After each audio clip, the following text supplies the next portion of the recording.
Hello everyone, I am Daviana. If you have not been to my channel before, welcome. If you've been here before, you already know who I am. I'm gonna get right into it. We are talking about budgeting money. I have my notes because I do not want to miss anything. I want to make sure I give out all the information that I have and advice that I can give. Everyone needs to know how to budget their money if they plan to be successful or what goals you need to meet financially. Budgeting your money requires you to get really deep into your spending, whether you think that it is little or you don't think that it's a problem at all. You will realize it's a lot to start doing once you start calculating everything and looking at everything like, oh my gosh, I spend this much on this. You will be super happy with the outcome that you have once you start to make this a habit. Once you take the time to do this, you will realize it is beneficial short term and long term. Things that you need to keep in account when budgeting your money is how much your bills are, what your needs are, and your wants. You may think that needs is the same as bills, which is not the same. Some of your bills are wants. So if you think of like a diagram, a circle, bills is going to be in the middle of that diagram, needs over here and wants over here. So for your bills, you have like your insurance, credit cards, rent, or mortgage, or utilities, entertainment, anything that you pay monthly or bi-weekly. Write those down, calculate those. For your needs, you need food, you need shelter, so that's rent, mortgage. Household items, you need that. Wants are like clothes, entertainment, like going to the movies, going out to eat, etc. Next, you need to figure out what can you cut and what can you replace. If cable is one of your bills, you see it as a need, but it's really a want. You can say, oh, my cable bill is $150 or my cable bill is $200. I can cancel my cable and only pay $12 for Netflix or $12 for Hulu instead of paying $150 for my cable. And now I save over $130 because I decided to cancel my cable. That was an example of replacing. Cutting out. You can cut out eating out, meal prepping, cooking at home in general is much cheaper. You can save more money that way. So with that being said, figuring out your bills. You should just get like a good little notebook, calculate the total of your bills. Let's say we just do like a rough little estimate of $3,000 a month. That's how much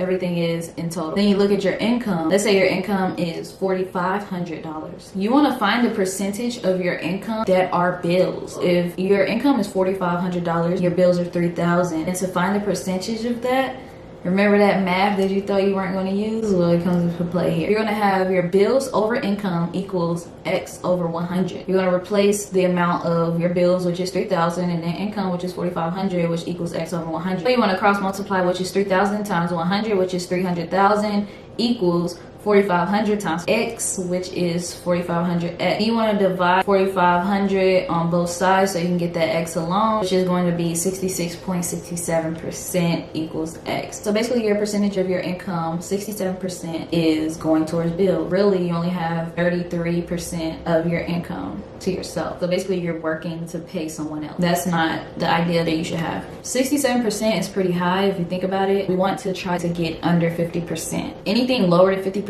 is ideal, of course. But if you are still starting out with life and adulting, or you're fresh out of college, still in college, got family, just started and everything, then we can see why your percentage will be a little bit higher. We are going to be aiming to lower that percentage as life goes on. If you are above 75%, you are living above your means. Whether you feel like you are not, you are. 75% is too high. You need to be cutting out something. You need to be making changes, which is probably why you are here right now. I'm not trying to throw shade on you or just make you feel like a bad person, but you are already trying to make a change. You already know that things are the way they are. That's why you're here, trying to figure out how you can better it, and you are doing good by doing that right now. With that being said, we are going to be aiming to get lower than 50%. If you are already lower than 50%, you are doing good. Let's keep going down. Try and get lower than 25%. So the main thing with this is you have to sacrifice something. After you get into a habit of sacrificing something, it becomes much easier. Practice this habit, make it a habit of your own. Turn those bad habits into good habits. Practicing sacrificing things is a good habit. Moving on. Once you have figured out your bills, household items, household goods, which could be like food, then you can figure out how much money is going towards what. And I know one main thing for me is food. I spend a lot of money on food. A lot of money goes into food. We all know this. A lot of you don't regret it because I sure don't regret it. So I know that a lot of you probably don't regret spending a lot of money on food. You are feeling your body and it's great. Food is amazing.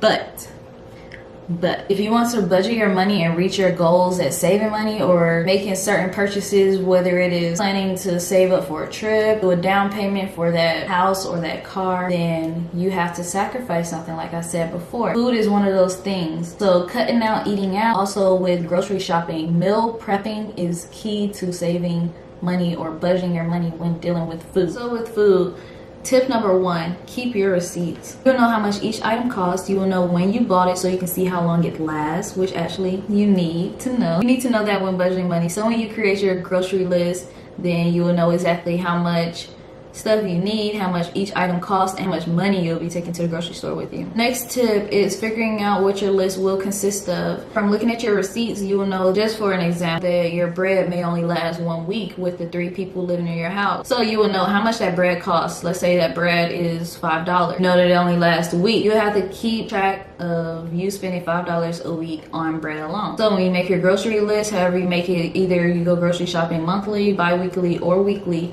make sure you have that $5 of bread on that grocery list. Once you figure out everything that your list will consist of, how much everything will cost, and how often you'll be buying that certain item, then your grocery list will be set and strict. Once you make your grocery list strict, you can avoid bringing too much money with you to the grocery store and then risk buying something extra that you don't need at all. So create that strict list and stick by it. The way I make my grocery list is I will go to the grocery store, buy everything that I need. Like, I will eat up everything in my house first, obviously. Go to the grocery store, pick up everything that I need. Like, get 2 carts if you need to. Grab everything in the house, whether it's seasoning, milk, sugar, bread, anything that you know you're gonna need. Grab everything. Keep that receipt. You'll have the price of every little item in your kitchen, every little item. Then you'll realize, oh, my seasoning can last for like a good 8 months. I'm not gonna have to buy seasoning for another 8 months, so I'll put this on my grocery list for the month of August. Or, you know, that's how I do my budgeting with my grocery list. Also with meal prepping, how I explained at first, that it is great for saving money. You'll know exactly how much that entire meal costs, and when you know how much that entire meal costs, you'll say, okay, well, I'm gonna be eating this meal, make about 7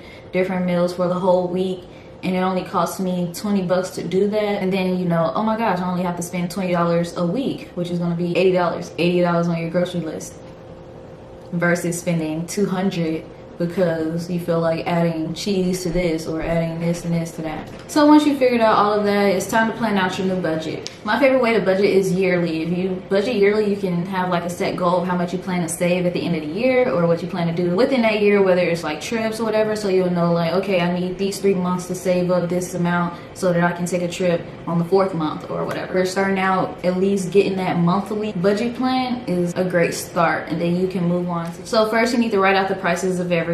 Then calculate your percentage. Like I explained before, get that percentage of your bills and your income. If it's as low as you can get it, move on. If you can make it lower, lower it, then come back to the step. Look at what you have left over, then make a plan on what is left. With that being said, let's say that you brought your percentage down to 45% of your income going straight to bills. And then you're like, okay, so I have, let's say, $2,000 to play with. I can go eat out maybe twice a month, which is going to be like $50.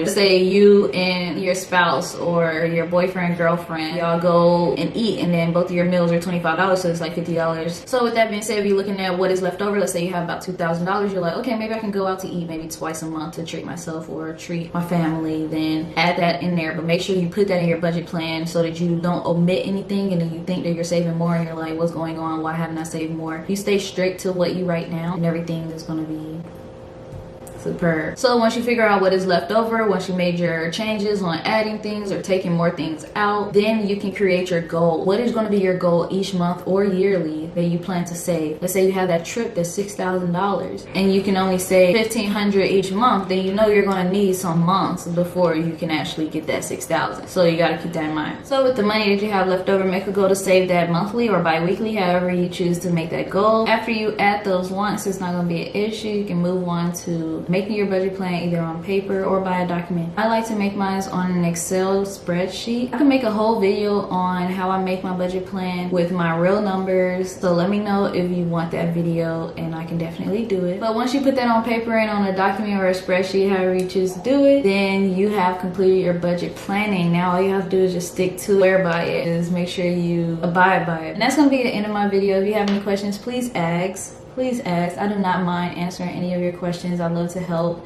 That was the whole point of making this video, was to help people that are either misinformed or should be informed more. If you need me to explain something further in detail, please tell me. If there's something that you need help with, bring it up. I will definitely help you with it. But if this helped you, please let me know and like this video. Share this video with friends or family, co-workers, anyone that you feel may need to know this information. But I hope this helps, and I also have a saving money challenge if you want to check that out. I will have it listed in the description box below. And let me know if you want me to do that budget planning spreadsheet, and I'll do it. I hope y'all have a great day. Stay positive, stay confident, be yourself, and enjoy your day. Bye.